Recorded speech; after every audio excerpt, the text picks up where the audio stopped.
हात वरती जोरदार टाळी वाजवूया आणि खऱ्या अर्थाने बोलतायत सन्माननीय आदित्यजी ठाकरे साहेब.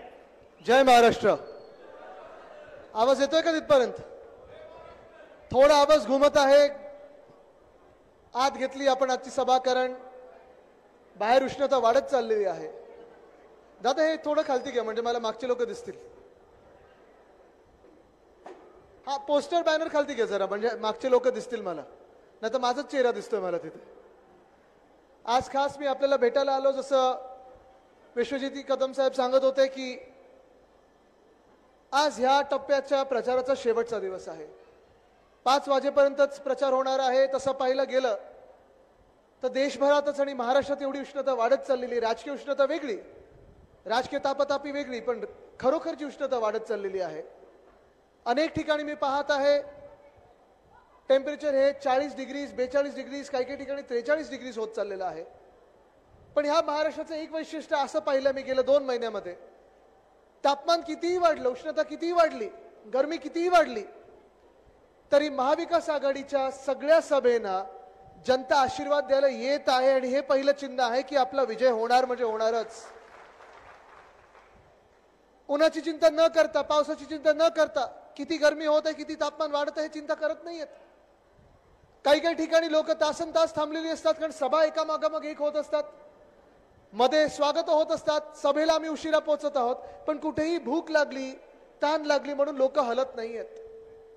लोकांना जी भूक लागलेली आहे, लोकांना जी ताण आहे, ती एकाच गोष्टीची आहे. भूक ताण एकाच गोष्टीची आहे की हे केंद्र सरकार आम्ही बदलतोय कधी, भाजपचं सरकार आम्ही बदलतोय कधी, आणि आमच्या इंडिया आघाडीचं सरकार दिल्लीत बसवतोय कधी, याची तर आश लोकांना लागलेली आहे. अशा यांनी पाहतात लोक. संपूर्ण देशभरात जर आपण पाहिलं तर वातावरण एक वेगळं निर्माण झालेलं आहे. परिवर्तनाचे वारे वाहू लागलेले आहेत. माझे मित्र विश्वजित कदमजी आज पुण्याचे मला वाटतं ऑब्झर्व्हर म्हणून नेमलेले आहेत. तिथे देखील आपण पाहता, तिथे पण इंडिया आघाडीची काँग्रेसची सीट लागणार. जसं सांगलीत शिवसेना उद्धव बाळासाहेब ठाकरेची सीट लागत आहे, तसं तिथे काँग्रेसची सीट लागत आहे. आणि अनेक ठिकाणी मला वाटतं बानगडे पाटील साहेब फिरत आहेत. चंद्रहारजी आपल्याला देखील फिरायला लागणार आहे प्रचारासाठी. सचिनजी आपण पण फिरत आहात सगळीकडे. हे वातावरण संपूर्ण महाराष्ट्रात आहे. ही बात पक्की झालेली आहे की महाराष्ट्रातून जास्तीत जास्त जागा या महाविकास आघाडीचे येत आहेत. कदाचित तुमच्या घरी काही भाजपचे लोक हे येतील प्रचारासाठी. तुमच्या घरी भाजपची बी टीम काही अपक्ष म्हणून उभे राहिलेले आहेत, ते येतील प्रचारासाठी आणि सांगतील अरे तुम्ही शिवसेनेला का मतदान करता, तुम्ही महाविकास आघाडीला का मतदान करता, तुमचं मतदान तुम्ही भाजपला केलं पाहिजे. भाजप 400 पार होत आहे, 400 पार होत आहे. जर त्यांनी सांगितलं तुमच्या घरी येऊन की भाजप 400 पार होत आहे, तुम्ही त्यांना विचारायला पाहिजे 400 पार होणार कुठून हे आम्हाला सांगा.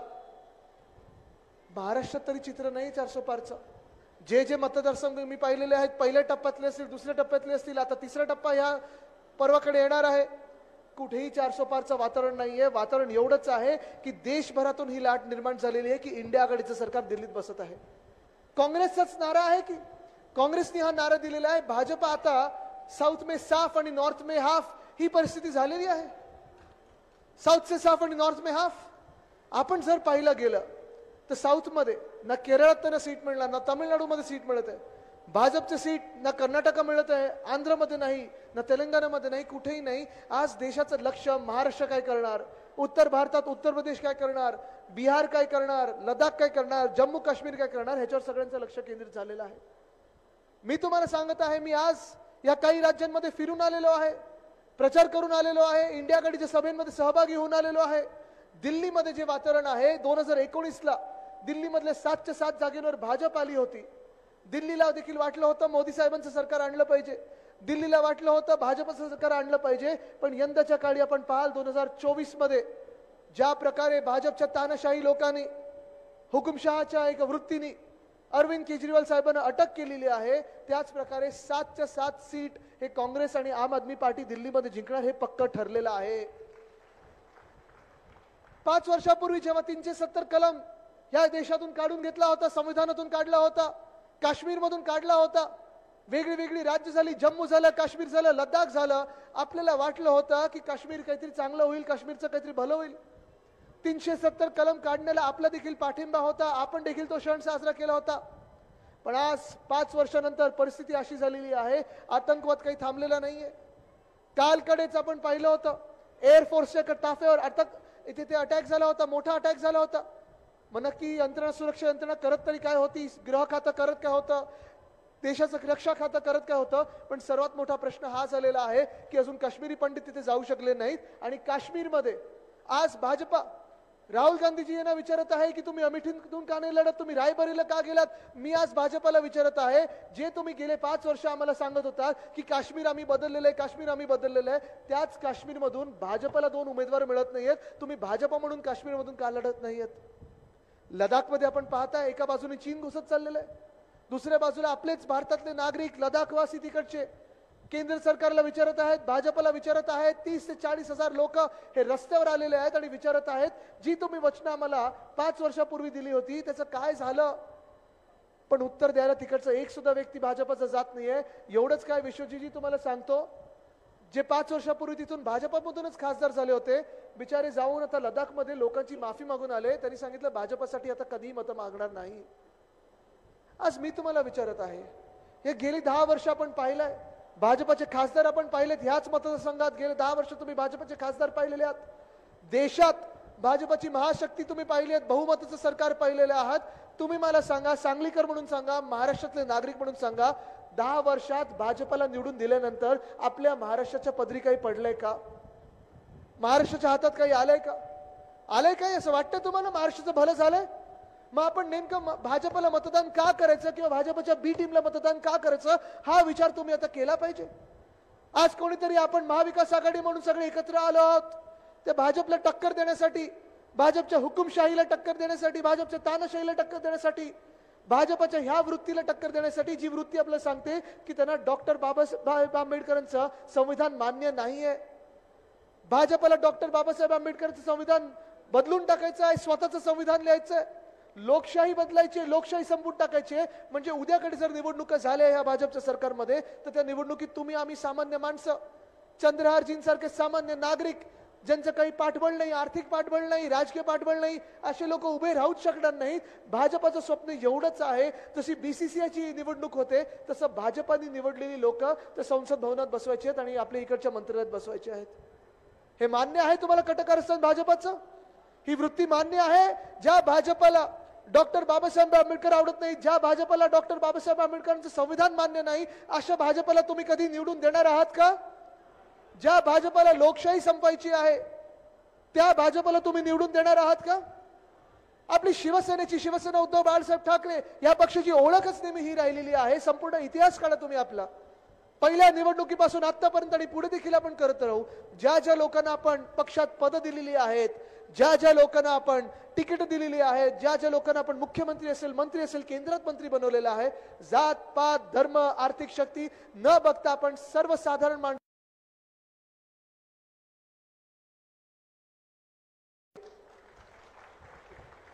आज आपण पाहतोय, आपण लढत आहोत सगळे ह्या भाजप विरोधात लढत आहोत. मान्य आहे आधी थोडी आपली खेचाखेच झाली. मला आता पत्रकार मित्र देखील विचारत होते की आदित्यजी इथे थोडी खेचाखेच झाली होती, काही नाराजी होती का? मी बोललो खेचाखेच जरूर झाली होती आणि हे आपल्याला मान्य करायलाच लागेल. ह्याच सीटवर नाही तर महाराष्ट्रात अनेक सीटवर झाली होती. त्याच्यात आपण शिवसेना उद्धव बाळासाहेब ठाकरे, राष्ट्रवादी काँग्रेस शरदचंद्र पवार साहेबांची आणि काँग्रेस हे तिन्ही पक्ष एक तर 2019 मध्ये आपण वेगळ्या वेगळ्या विचारधारेचे पक्ष जेव्हा एकत्र आलो तेव्हा देखील लोकांना वाटलं होतं हे सरकार चालणार कसं, लेकिन चालून दाखवलं आपण. सरकार चालतं कसं हे देशभराला उदाहरण दिलं आपण. तसंच ह्या सीटसाठी असेल, अनेक वेगळ्या वेगळ्या सीटसाठी खेचाखेच ही साहजिक होतेच. 25 वर्ष आम्ही भाजपसोबत युतीत काढली आहेत, त्या युतीमध्ये देखील खेचाखेच व्हायची, ताणाताणी व्हायची, भांडणं व्हायची. ती एवढ्यासाठीच होतं जेव्हा 2 पक्षांना किंवा 3 पक्षांना वाटतं, अनेक उमेदवारांना वाटतं की होय ही सीट मी जिंकू शकतो, इथे माझी ताकद आहे, तिथे खेचाखेच होणं गरजेचं आहे. जेव्हा खेचाखेच होते तेव्हाच आपल्याला कळतं की तिन्ही पक्षांची ताकद तिथे आहे आणि तिन्ही पक्ष जेव्हा एकत्र येतात तेव्हा महाविकास आघाडीची सीट ही जिंकून येतो हे 100% कळतं. झालं, जेव्हा खेचाखेच व्हायची होती तेव्हा झाली खेचाखेच. पण आता आम्ही पुढे निघालेलो आहोत, आम्ही महाविकास आघाडी म्हणून पुढे निघालेलो आहोत, आम्ही या देशाच्या स्वाभिमानासाठी पुढे निघालेलो आहोत. ही महाविकास आघाडी देशाच्या रक्षणासाठी, देशाच्या संविधानाच्या रक्षणासाठी, देशाच्या लोकशाहीच्या रक्षणासाठी आम्ही एकत्र आलेलो आहोत. एका बाजूला आपण पाहतोय 10 वर्ष ज्या भाजपाने सरकार चालवलं, 10 वर्ष बहुमताचं सरकार चालवलं, ते 10 वर्ष जी आपल्या डोळ्यासमोर निघून गेली तो क्षण बदलायचा आता आलेला आहे. बदल्याचं नाही पण बदल करण्याचा क्षण आपल्या समोर आलेला आहे. हीच ती वेळ आहे हेच तो क्षण आहे, हाच तो क्षण आहे जिथे तुम्ही बदल घडवू शकता. 10 वर्ष सरकार गाजवल्यानंतर, सरकार चालवल्यानंतर काय अपेक्षित असतं एखाद्या नेत्याकडून? जेव्हा प्रधानमंत्री येतात, जेव्हा गृहमंत्री येतात, जेव्हा मोठे मोठे नेते येतात, तेव्हा त्यांच्याकडून काय अपेक्षित असतं? त्यांनी हे सांगायला पाहिजे की तुमच्या गावामध्ये, तुमच्या तालुक्यामध्ये, तुमच्या जिल्ह्यामध्ये, तुमच्या शहरांमध्ये काय काय त्यांनी दिलेलं आहे, काय काय देशात नवीन केलेलं आहे. पण भाजपला सांगण्यासारखं काहीच नाहीये. 10 वर्षात काही सांगितलं नाही. भाजपाची एवढीच यशोगाथा आहे की ह्या इकडे जे समोर जनता बसली आहे, इकडे तिसऱ्या रांगेत कोणातरी वाटत असेल माझं उत्पन्न दुप्पट झालं नाही शेतकरी म्हणून, पण 10व्या रांगेत कोणाचं तरी उत्पन्न दुप्पट झालं असेल. भाजपाची एवढीच यशोगाथा आहे की इथे 10व्या रांगेत कोणीतरी बसली असेल महिला, त्यांना वाटलं असेल मला माझं सिलेंडर परवडत नाही, पण समोर कोणतरी महिला बसली आहे त्यांना त्यांचं सिलेंडर परवडत असेल कारण मोदी साहेब स्वतः त्यांना येऊन सिलेंडर देत आहेत. पण हे आपण फसत राहिलो 10 वर्ष. निवडणुकीमागे निवडणुका अशाच निघाल्या.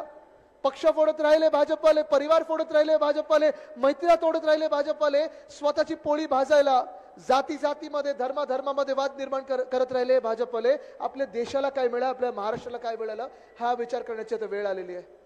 आणि म्हणून आज मी तुम्हाला विचारत आहे, निर्मला सीतारामन ताई ह्या जानेवारीमध्ये जेव्हा अर्थसंकल्प सादर करत होत्या, त्यांनी सांगितलं होतं की आता 10 वर्ष निघून गेली मोदी साहेबांच्या सरकारची, 10 वर्ष निघून गेली भाजपाची. आता पुढच्या 5 वर्षात, पुढच्या 10 वर्षात आम्ही सेवा करू ज्या 4 जातींचा आम्ही शोध लावलेला आहे.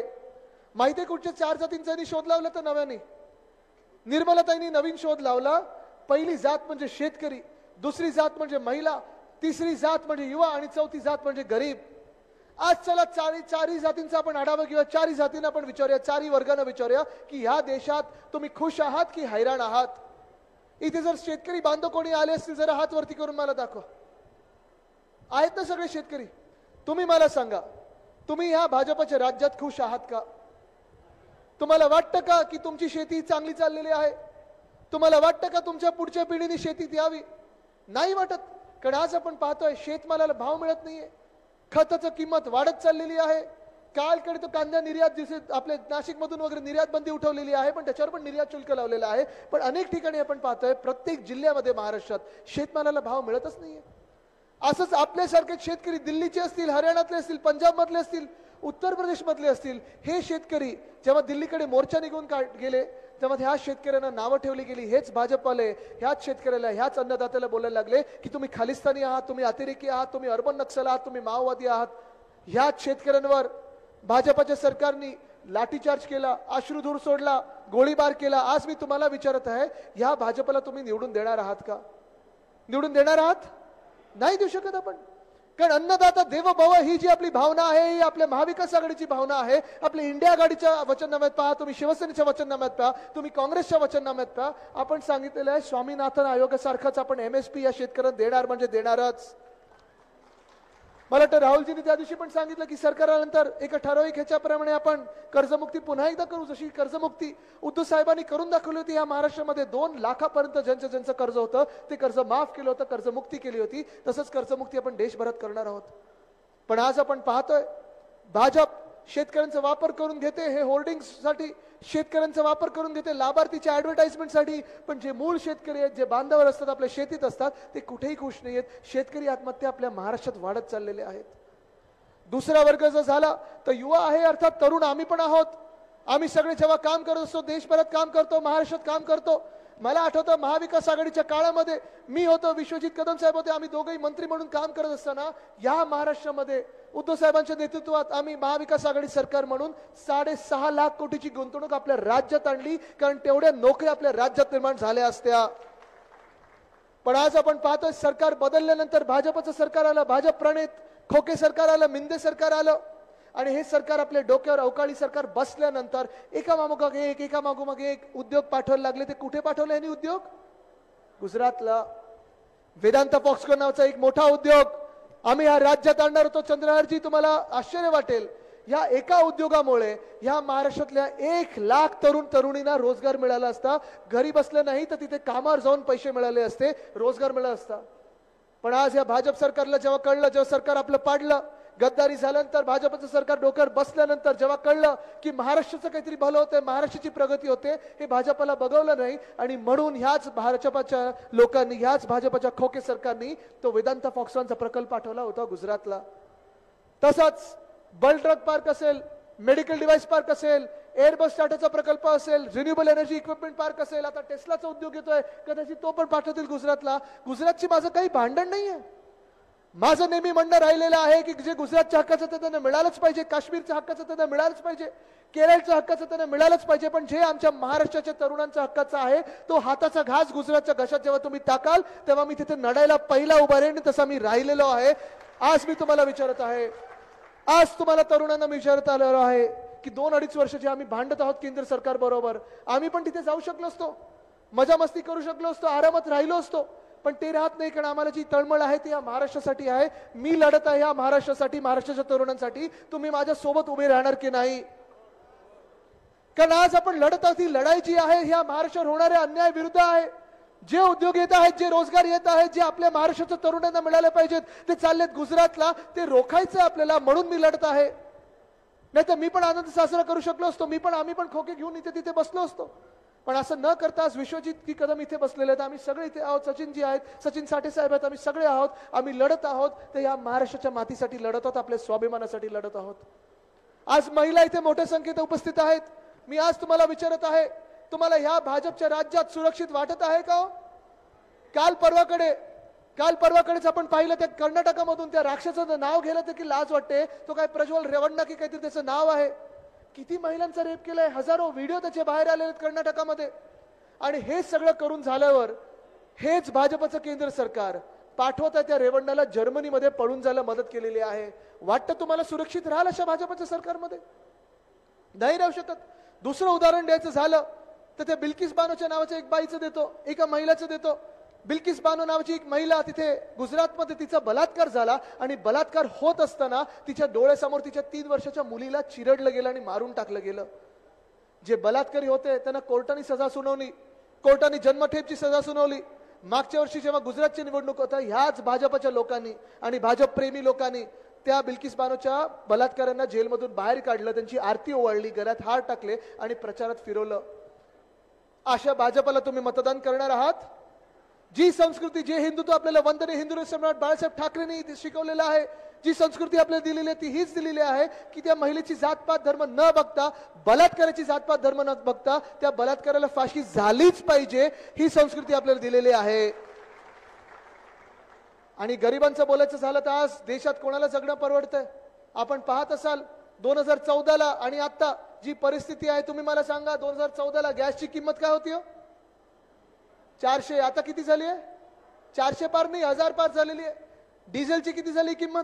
पेट्रोलची किती झाली? 14ची आपल्याला आठवतच नाहीये. महागाई एवढी वाढलेली आहे. जे भाजपने आपल्याला सांगितलं होतं की प्रत्येकाच्या खात्यात 15 लाख येतील, आलेत कोणाच्या खात्यात? हात वरती करून दाखवा मला आले असतील तर. आलेत तुमच्या खात्यात 15 लाख? नाही आलेत. महागाई कमी झाल्याशी वाटते तुम्हाला? जगणं परवडतंय कोणाला? नाही परवडतंय. आणि आज हेच तुम्हाला इथे मी सांगायला आलोय, जास्ती वेळ मी तुमचा घेणार नाहीये, पण आज मी तुम्हाला एवढंच सांगायला आलोय की 10 वर्ष आपण ज्या भाजपला संधी